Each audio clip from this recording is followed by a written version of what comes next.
Draga Katarina, što Hrvatska može učiniti točno učiniti da ne prepusti svoje ovlasti Svjetskoj zdravstvenoj organizaciji? I možete li nam detaljnije onda analizirati članak 140 Ustava Republike Hrvatske? It is very important for Croatian Parliament to actually take charge of negotiating the pandemic treaty and the amendments to the international health regulation. Before I came to Croatia, I actually looked up your constitution to see how that can happen.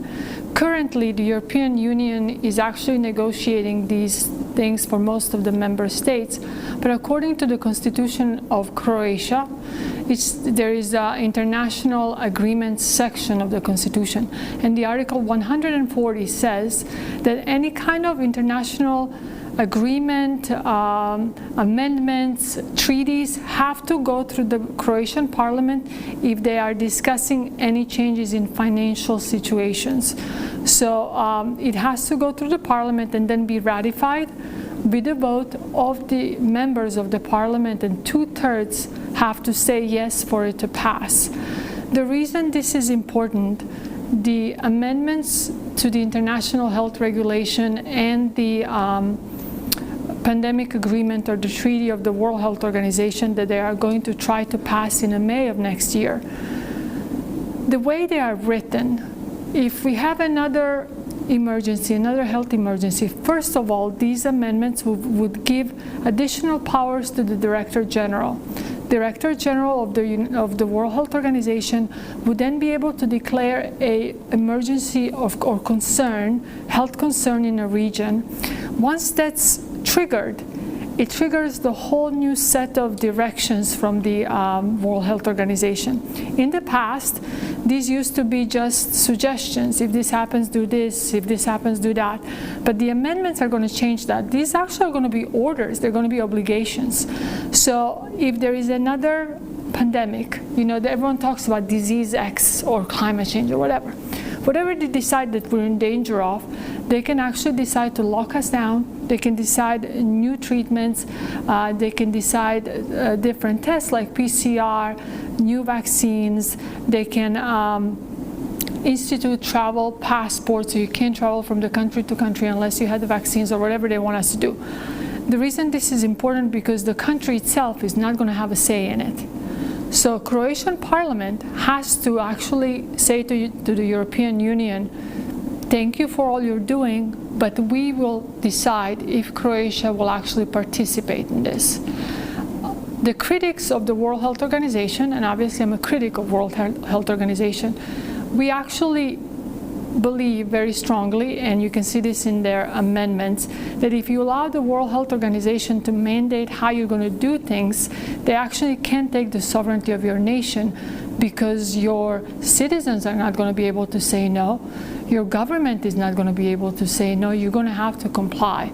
So it's very important that everyone is aware that your constitution protects you. And the Constitution of the Republic of Croatia, Article 140, says that any new international treaty or amendments have to go through the parliament. Jedno kratko pitanje, još jesmo li zakasnili? I don't believe we're late. I really, truly believe that if the countries want to take charge of their own health, take charge of their own lives, take charge of the wellness of their country, we kind of need to almost like remember who we are. We need to be proud of who we are.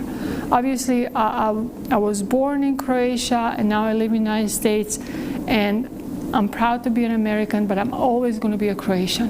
That's always going to come first. I think it's very important for Croats to remember that this is our country, our state, that our government should be trying to do the best for the country itself. And being part of this pandemic treaty is not good for Croatia. Our parliaments, the Croatian parliament, should say no to it. Jedno ovako osobno pitanje, jer ipak vi ste nama posebna gošća. Kako vam je bilo doći u Hrvatsku i u Sabor i ovako poluposlovno, poluprivatno? Kako vam je bilo? Jesu se probudile neke emocije? Reću na hrvatski. Naravno. Prije nego sam došla u Zagreb, išla sam u Split i uvijek kad dođem u Split, kad avion dođe dola, bilo je bura, pa je bilo puno nisam znala ćemo se dobro staviti. Srce mi se probudi.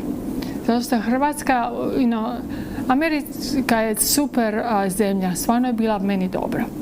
Ali Hrvatska je uvijek kuća, uvijek je moj, kad dođem u Split, dođem doma. I stvarno mi je bilo drago biti u Splitu i normalno bilo mi je drago biti u Zagrebu.